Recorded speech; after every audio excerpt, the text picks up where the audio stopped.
Salut tout le monde. Moi, c'est Théo Bernard. Et sur cette chaîne, on explore ensemble l'univers de l'automobile.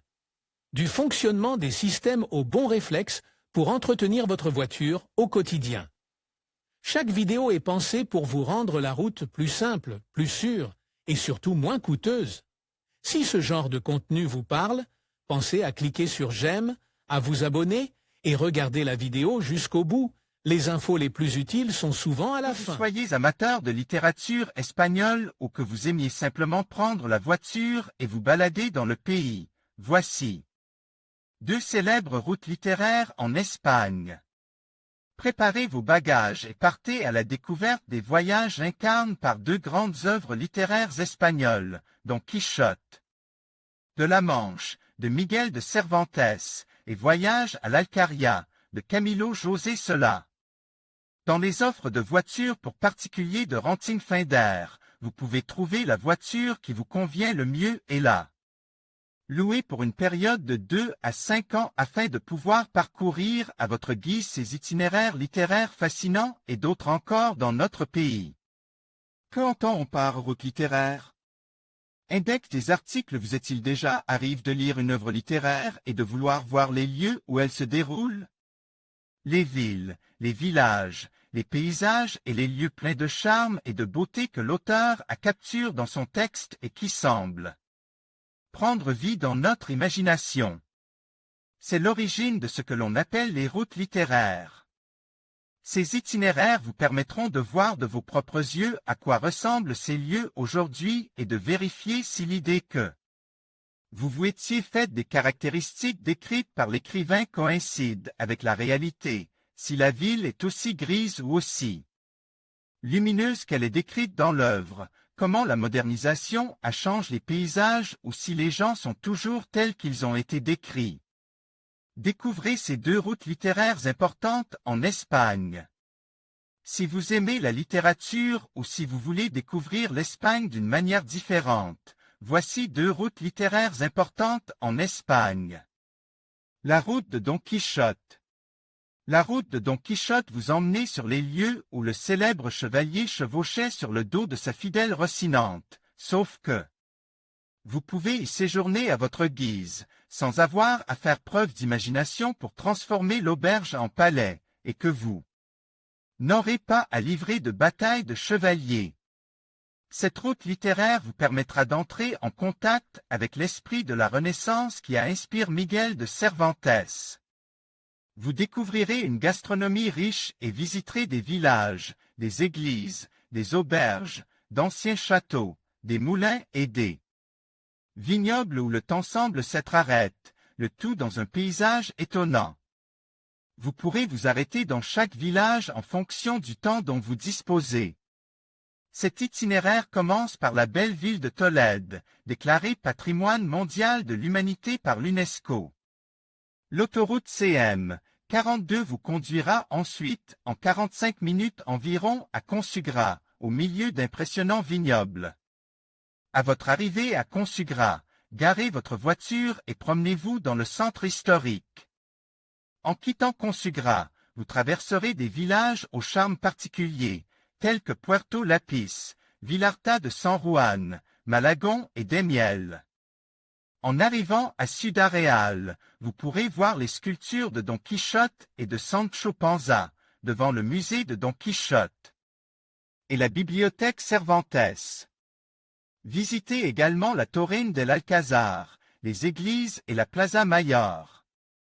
Continuez jusqu'à Valldepna, connue comme la capitale du vin en raison de sa production d'appellations d'origine. L'itinéraire passe par Almuradiel, Manzanar et Ruidra, entre autres, avant d'arriver à El Toboso. Ce petit village, où, selon Don Quichotte, vivait la célèbre dame de ses pensées, la belle Dulcinée, est riche en traditions et en histoire. On peut y visiter des bâtiments emblématiques, le musée Cervantes et même un palais où vivait une femme qui aurait été amoureuse de Cervantes et qui lui aurait inspiré la création de Dulcinée. Elle se poursuit ensuite vers Quintanar de la Orden, Villacana, Temblec et Ocana. C'est ainsi que s'achevait l'une des routes littéraires les plus célèbres d'Espagne, après avoir parcouru les lieux uniques décrits par Cervantes, qui allie aujourd'hui tradition et modernité. 2. La route du voyage à la Alcaria. Viage à la Alcaria, 1948, est l'un des plus importants livres de voyage écrits en espagnol. Le cadre de ce carnet de voyage de Camilo José Solá est bien sur la Alcaria, la belle région de Guadalajara. Sur cet itinéraire, vous parcourez quelques 293 kilomètres à travers les 22 villages que Solá a décrits dans son œuvre. L'itinéraire de Camilo José Solá a été élaboré en 10 jours, mais vous pouvez adapter votre itinéraire au temps dont vous disposez pour faire le voyage. Commencez cet itinéraire à Madrid, juste à l'extérieur des murs du parc El Retiro.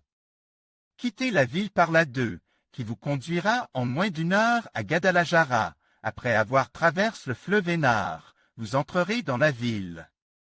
Garez votre voiture pour profiter de la beauté du centre de Guadalajara.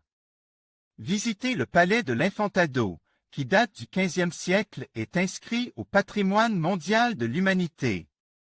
Bien que ce splendide édifice soit magnifique aujourd'hui, cela la trouve détruit lors de son voyage dans la région. La route se poursuit vers Tarracena, Valdenoche et Torija. Bien qu'il s'agisse d'un trajet d'environ 300 km qui peut être effectué en 3 heures, vous pouvez vous arrêter pour visiter les villages intéressants qui se trouvent sur le chemin. À Torija, vous pourrez visiter le musée Solá, situé dans le château de la ville. Poursuivez votre route en surveillant la sortie Fuentes de la Alcaria, car peu après, vous verrez le pain japonais dont parle Solá dans son livre. À Brihuega, visitez le quartier historique avec ses imposantes églises romanes.